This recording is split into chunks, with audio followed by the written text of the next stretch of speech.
Olá, amigos, estamos de volta com o nosso programa Espaço Cidadão. E mais uma vez agradecendo a você pela sua audiência, não só nesse programa, mas também na programação da TVA.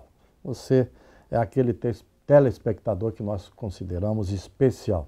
É um formador de opinião e por isso é muito importante a sua participação, a sua audiência nesse programa. Hoje nós vamos falar sobre os desafios da cultura em Santa Catarina. E para conversar sobre este assunto, convidamos o Alexandre Martins, que é chefe da representação regional do Ministério da Cultura aqui em Santa Catarina. E com certeza absoluta, o Alexandre tem muito a nos dizer sobre este segmento. Tudo bem, Alexandre? Tudo bem, como vai? Prazer em ter o amigo aqui no nosso programa. Obrigado aí pelo convite, né? O Alexandre, como você analisa no dia de hoje, nos dias de hoje, a cultura em Santa Catarina? Olha, assim, de dentro do Ministério, a gente sempre procura partir de um panorama nacional, né? Então, nós temos uma conjuntura de um trabalho de construção sistemático do Sistema Nacional de Cultura. Nós não tínhamos até pouco mais de 10 anos uma política nacional de cultura consistente, capaz de dar conta do fomento, do incentivo, da difusão, das necessidades mais diversas e mais amplas que a cultura impõe para o trabalho de gestão governamental, entendendo o Estado aí como indutor das políticas culturais. Esse trabalho de vocês é um trabalho interagindo com os municípios e o Estado também, ou é uma coisa mais específica do governo federal? É um trabalho de responsabilidade do governo federal, mas implica a articulação constante com os municípios e com os estados. Aqui a gente tem tido uma relação bastante próxima, né, do governo do estado de Santa Catarina através da Fundação Catarinense de Cultura e da Secretaria de Estado, Cultura, Esporte e Turismo, né, e diretamente com os municípios. Agora, por exemplo, daqui a pouco, no final do mês, vai ter o Conselho dos Gestores Municipais de Cultura, articulado pela FECAM, a Federação Catarinense dos Municípios. Em Chapecó nós estaremos lá participando, porque, na verdade, a construção do Sistema Nacional de Cultura, ela implica a construção dos sistemas estaduais e dos sistemas municipais. Nós estamos nessa etapa ainda. Se a gente comparar com outras áreas de atuação do governo federal, saúde, educação, assistência social, nós estamos muito atrasados, porque essa responsabilidade já nos deu a Constituição de 88. Mas, efetivamente, quando o ministro Gilberto Gil assumiu a gestão no primeiro governo Lula, é que se começou a colocar em andamento a articulação e a construção desse sistema. Qual é o perfil cultural aqui em Santa Catarina? Nós temos vários, né? Mas qual o perfil cultural em Santa Catarina, onde os senhores atuam mais? Nós temos um estado sui generis, né? A gente, comparando Santa Catarina com outras unidades da federação, eu não sei se há um outro estado onde a capital não é a maior cidade, que tem essa distribuição regional mais equilibrada, né? Pegamos aqui o Rio Grande do Sul, eu acho que 75% da população, da economia, gira em torno da Grande Porto Alegre. Não é o nosso caso. A gente tem uma diversidade econômica, étnica, territorial, cultural, assim, muito ampla, né? Então, isso também se impõe como um desafio para nós. Uma das políticas do Ministério que eu mais tenho apreço é a política dos pontos de cultura.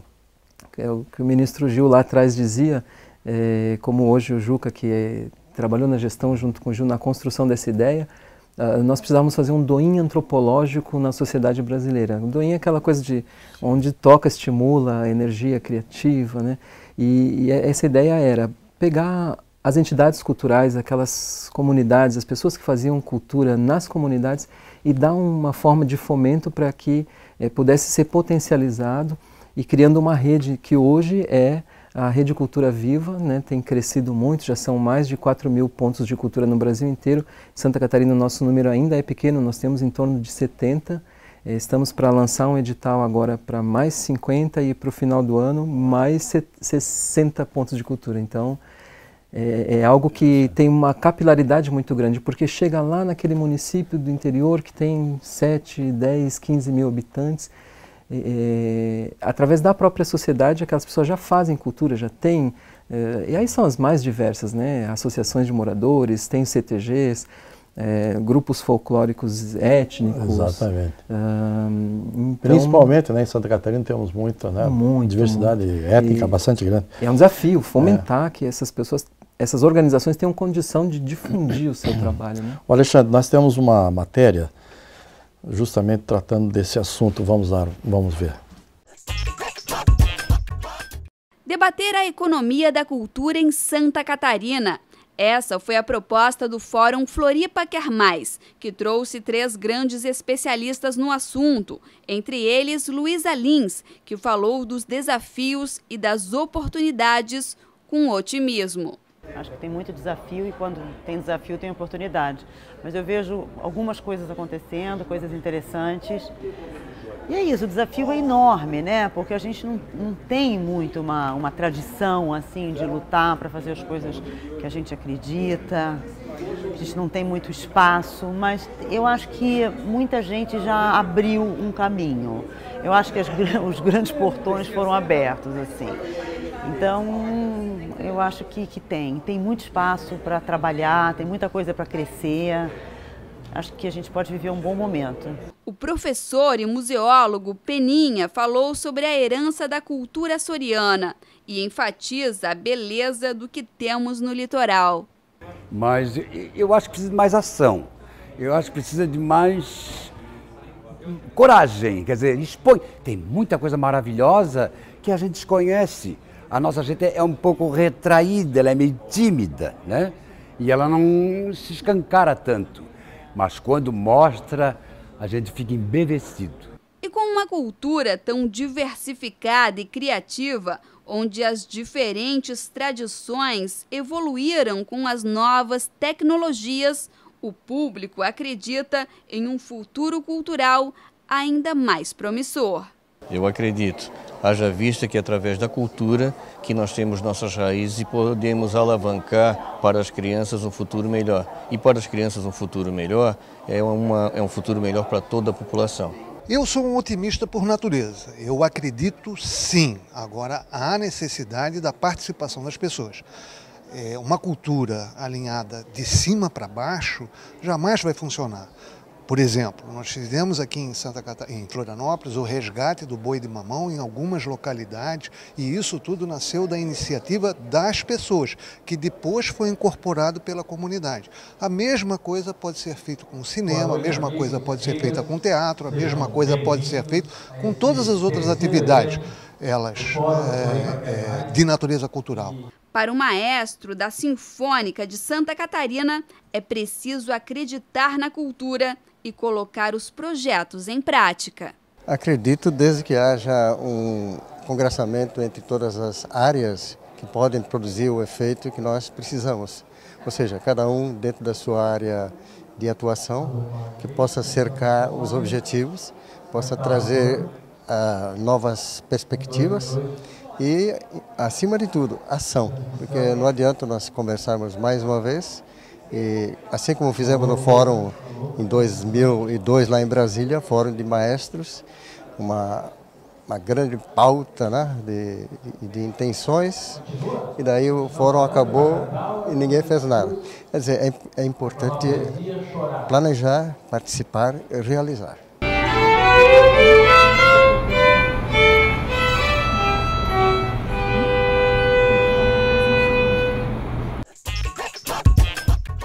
Muito bem, eu tenho aqui essa é a Carta de Serviços ao Cidadão, né?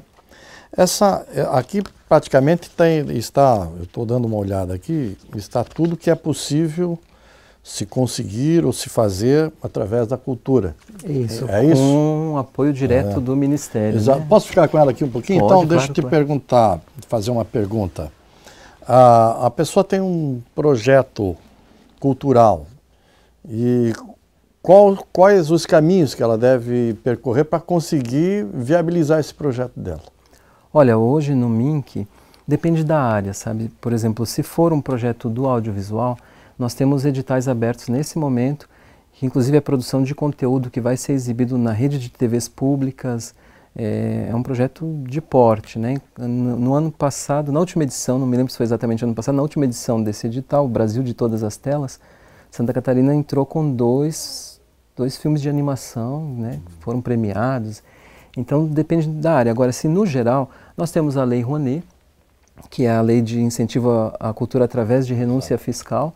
Então a pessoa entra lá no site do Ministério, tem as ligações para abrir as páginas, onde a pessoa vai fazer o cadastro através do seu CPF, vai incluir a proposta.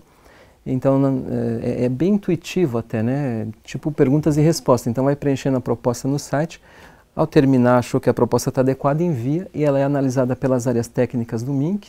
Aí depende da área, por exemplo, se for um projeto de artes, vai para a Fundação Nacional das Artes, que é a entidade vinculada ao MINC que analisa esses projetos. Se for de patrimônio cultural, material ou imaterial, vai para o IPHAN.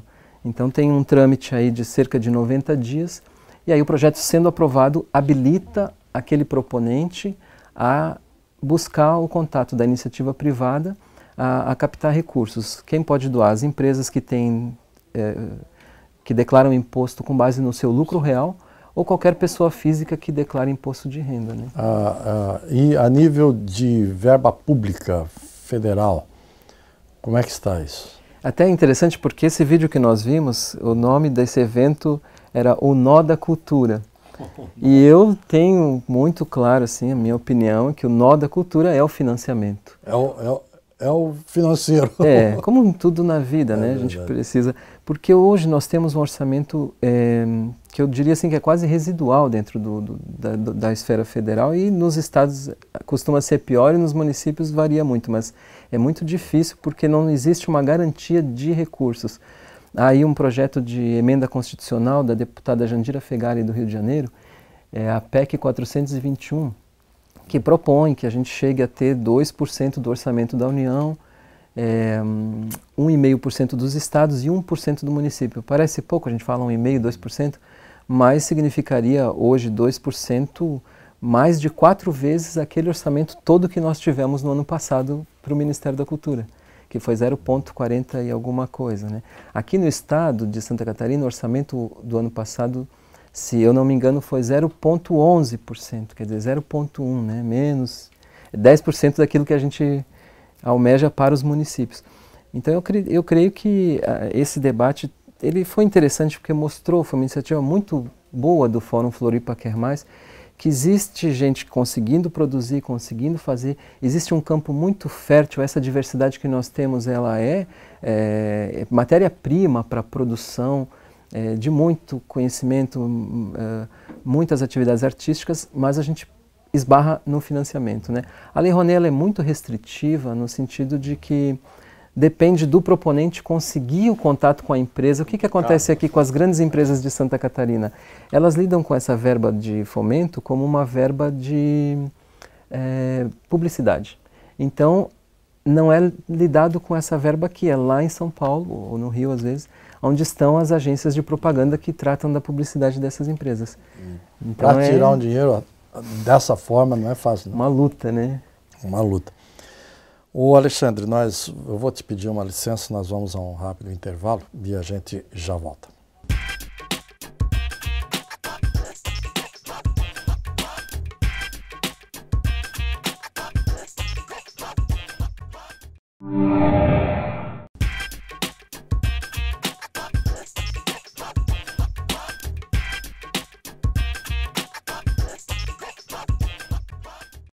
Muito bem, você está acompanhando aqui o nosso programa Espaço Cidadão. Mais uma vez, obrigado pela sua audiência.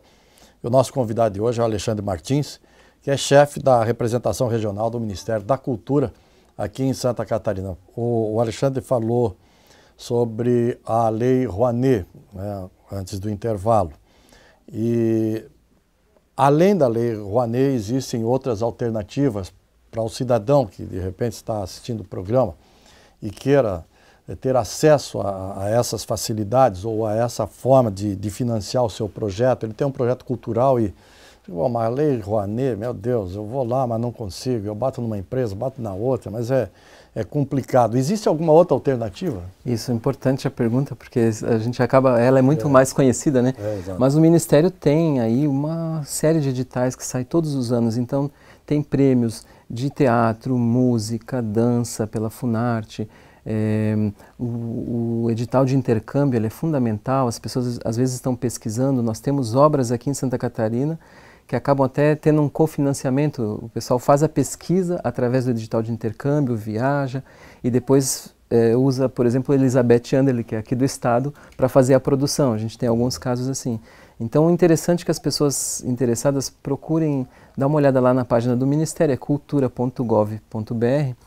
E na nossa página, nós usamos a rede social, né? Porque todo mundo está lá. Tá todo mundo lá. É Facebook, né? Representação Regional de Santa Catarina, Ministério da Cultura, vai encontrar o símbolo lá, é a Ponte de Laguna. A gente vai mudando às vezes, né? Mas tem a nossa identidade também. E lá a gente tem divulgado sistematicamente todos os editais das mais diversas áreas. Então, às vezes aparece cultura hip hop, tem prêmio também, né? Eu falei dança, música, teatro, enfim, bibliotecas, né? Prêmios de leitura, é uma gama bastante ampla. Então, apesar do nosso orçamento ser muito pequeno ainda, a gente com esse pouquinho consegue distribuir nessas ações de fomento direto que o Ministério vem desenvolvendo. Estou vendo essa carta de servidores, de serviços, melhor dizendo, carta de serviços ao cidadão.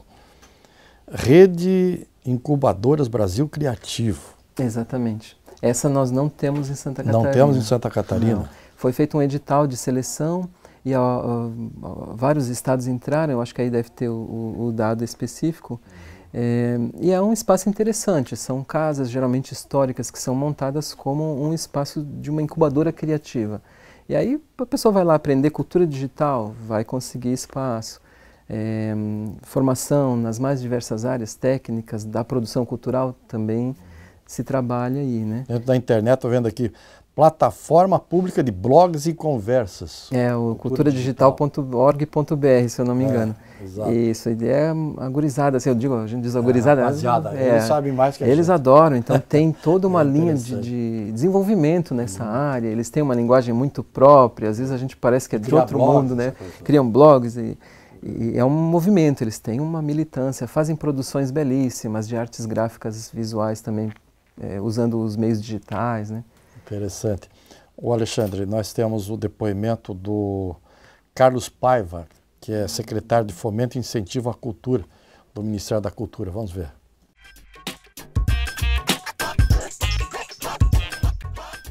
Eu acho que o primeiro passo é que a importância da cultura no desenvolvimento nacional, esse debate extrapole o campo da cultura. Nesse sentido, em 2016 agora, que a gente tem novamente uma eleição para prefeito e as cidades, a questão da cultura é fundamental porque ela fala de identidade em relação ao seu local, fala de como é que você pode qualificar a convivência nas cidades, fala sobre possibilidades de desenvolvimento a partir da economia da cultura, que é uma economia com todas as características de uma economia do conhecimento do século XXI. Então, entender que o campo da cultura não é simplesmente uma questão de lazer, mas ela é fundamental para a própria constituição do desenvolvimento humano, individual, coletivo e econômico. E essa pauta ganhar relevância mais ampla para além do campo da cultura é fundamental. O que você complementa disso que ele falou ali? Eu acho que ele tocou num aspecto fundamental que eu diria que está ligado à necessidade de gestão nos municípios. A gente tem uma dificuldade muito grande em muitos estados e municípios, porque a cultura, infelizmente ainda temos a cultura de ver a cultura como o supérfluo, o acessório. Até aqui em Santa Catarina, a sigla da secretaria era SOL, né? Até pouco tempo, ainda se usa essa sigla, mas o nome modificou, era Secretaria de Organização do Lazer.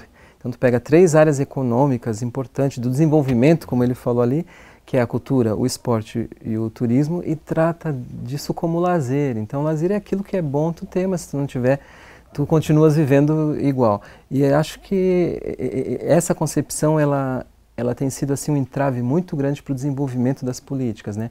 Nós precisávamos que nas campanhas eleitorais, que os próximos gestores aí que vão assumir os municípios compreendessem que a cultura é direito fundamental, consignado na Constituição da República Federativa do Brasil, e que lá pela Constituição, estados e municípios, juntamente com a União, têm o dever de construir esse sistema, de garantir à população acesso, né?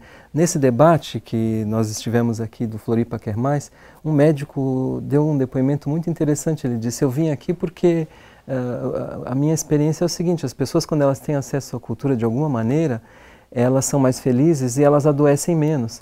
Então é um impacto assim que às vezes a gente não se dá conta da dimensão que a cultura tem na formação do sujeito, né? Que tipo de adulto aquelas crianças vão se tornar? Que tipo de adulto nós nos tornamos com aquilo que nós tivemos acesso no nosso processo de formação, né? E acho que é por aí mesmo, né? A gente precisa compreender a cultura nesse patamar de um elemento fundamental do desenvolvimento humano, e isso nos garantiria avançar para uma sociedade, eu diria assim, até muito mais feliz, como disse aquele médico lá. E a cultura abordada sobre todos os aspectos, ela... como que se faz para não se escorregar para o lado ideológico? Na verdade, assim, cultura e ideologia são dois elementos que, ao longo da história, não tem como se dissociar. Vamos colocar assim, por trás até da própria concepção de cultura, há elementos ideológicos, né? Eu, na minha trajetória, busco a perspectiva antropológica da cultura, ou seja, o ser humano como centro, e sendo assim, uma perspectiva também libertária, também revolucionária, no sentido que possibilita ao sujeito, na sua formação como ser, como agente social, ser um transformador também e transcender aquilo que lhe é imposto, digamos assim, pela sua condição social. Não, esse é pobre, nasceu pobre, vai morrer pobre. Não. Ele tem todas as possibilidades de escolher, dentro de um campo objetivo, é claro, em que ele quer se transformar. Que quer seguir, né? Agora, tem outras perspectivas que já servem a interesses outros, né? Então, não tem como dissociar, né? Na verdade, não. Seria uma ilusão. O próprio discurso da neutralidade, ele é um discurso muito parcial, de um lado que prefere que as coisas não se modifiquem muito de como elas foram historicamente num país de tradição feudal como é o nosso, né? O Alexandre, nós temos um depoimento do Gabriel Casap, que é coordenador do Fórum Floripa Quer Mais. Vamos ver ali.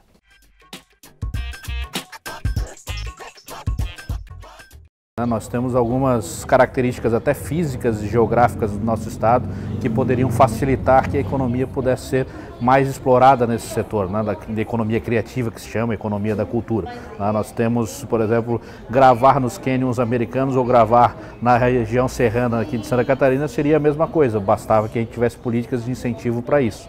É um pouco essa questão da legislação brasileira, que ainda não foi aprovada na forma do Procultura, trava esse crescimento porque acaba concentrando os recursos na região sudeste, a gente acaba tendo dificuldades de trazer para cá. Mas com certeza é uma atividade que está muito pouco explorada em Florianópolis e consequentemente também no estado de Santa Catarina. Como é que você analisa a questão econômica da cultura aqui em Santa Catarina, mais na região de Florianópolis também? Ali ele fez um depoimento interessantíssimo, né? Inclusive os nossos canyons aqui da nossa divisa com o Rio Grande do Sul, eu acho mais bonito que aqueles dos Estados Unidos, porque os nossos têm vegetação, lá é meio que uma coisa desértica, assim, exatamente. Né? Cobras aqui. Mas é isso, a gente tem um potencial gigantesco para avançar na construção de meios, inclusive econômico, de sobrevivência, né? Hoje o artista, para sobreviver fazendo cultura, passa uma dificuldade gigantesca, o que é uma crueldade, né? Porque a gente sabe o valor inestimável, tem obras aí que vão transcendendo a vida daquela pessoa, as gerações. E essa infraestrutura, como é que está aqui? Nós temos uma vocação assim turística muito grande no estado e acaba, essa é uma avaliação muito pessoal, né? Mas acaba absorvendo, inclusive sugando recursos da cultura que eu acho que são mal aplicados. Então é importante a gente ter as grandes festas, não é só em outubro, mas concentram-se naquele período. Agora, não entender que aquilo ali é exclusivamente a expressão da nossa cultura. O Peninha lá, quando falou no começo, ele falava das riquezas, ele falou muito do Franklin Cascais, e um depoimento dele que eu achei interessante, quando ele disse Florianópolis ficou conhecida como a Ilha das Bruxas, a questão das bruxas aqui na obra do Cascais, mas é apenas um pedacinho da obra do Cascais. Onde está essa obra? Arquivada dentro da Universidade Federal, provavelmente sem condições ou sem fomento para ser resgatada, desenvolvida. Parece que tem muito mais coisas, eu não conheço, muito além daquilo que a gente tem divulgado. Mas então, essa possibilidade de que o fomento à cultura, que através de políticas planejadas, como a gente tem construído no sistema, a gente consiga uma coisa mais perene. Ao invés de fazer grandes eventos, faz um show, traz um músico famoso, nacional, né? E aquele recurso se drena todo por ali, mas enquanto que aquilo poderia ser usado, já que estou supondo aqui, né, tem vocação para música naquela região, então vamos fazer um trabalho com as crianças para ensinar, vamos fazer formação artística e cultural, então usar esses recursos de uma maneira mais adequada, eu diria assim, para um desenvolvimento cultural. No teu entendimento, você acha que os recursos não estão bem distribuídos no Estado, é isso? Não estão, e não é culpa de A ou B, sabe? É uma tradição cultural que nós temos de fazer dessa maneira e é a falta de uma política definida. Concentrar no mega evento ao invés porque o sistema de cultura, ele implica a gente ter um plano, e no Estado o plano ainda não está implementado, né? É uma luta no Brasil, nos municípios, mas quando tu tens o plano, tu vai dizer, não, aqui nós precisamos desenvolver nessa direção. Vamos ver, a gente tem aqui em Santa Catarina uma vocação para a produção de animação. A gente tem as empresas de tecnologia, a gente tem uma mão de obra se qualificando, então vamos investir nessa área. Então, aí tu consegue se colocar em perspectiva um desenvolvimento a longo prazo. E como a gente ainda não está caminhando dessa maneira, pelo menos de uma forma bem articulada, então acaba que ainda os grandes shows, nada contra os grandes shows, adoro os grandes artistas e tudo mais, mas eles acabam drenando os recursos da cultura. Você tinha falado há pouco, até fora do ar comigo, que temos aqui o Vale Cultura, seria isso? Vale Cultura, acho que é uma política interessantíssima, né? O presidente Lula, na sua última gestão, conseguiu encaminhar uma lei que ele dizia o seguinte, nós precisamos colocar a cultura na cesta básica do trabalhador brasileiro. Então criou essa ideia do Vale Cultura, é muito similar a um Vale Refeição, cartãozinho, que é depositado R$50 e o trabalhador pode então consumir cultura.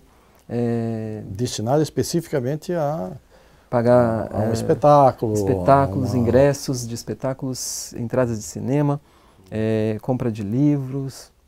Tem uma relação lá. Específica, né? Isso. É a página do Ministério também, essas informações estão bem detalhadas lá. Só que depende da adesão das empresas. Então, do governo federal, todas as estatais, elas já aderiram, né? Aqui nós temos uma quantidade de trabalhadores dos Correios e nós estamos num trabalho de militância para adesão das empresas. Inclusive a Luísa Lins, que está ali no vídeo, falou no primeiro bloco, ela é do cinema, vai estar com a gente aí numa conversa com a Fiesc, que a gente está procurando os empresários. Aqueles que têm lucro real, eles conseguem deduzir esse valor que eles repassam para o trabalhador do imposto de renda. Então, não sai oneroso para a empresa, né? Infelizmente, Alexandre, nosso horário se esgotou e a gente vai te convidar uma outra vez para a gente conversar outros assuntos que não foram abordados aqui. Eu quero te agradecer. O Ministério está sempre à disposição. Especialmente a sua presença aqui no programa. E agradecer especialmente a vocês aí também que acompanharam o nosso programa mais uma vez, né? Muito obrigado mesmo. Mais uma vez. Agradecer pelo convite, a gente sabe que o público da TVAL é um público muito qualificado e é importante a gente conseguir chegar com as informações até essas pessoas. Ficamos à disposição. Com certeza, nosso público formador de opinião, né? Exatamente. Grande abraço a todos e obrigado, até o próximo programa.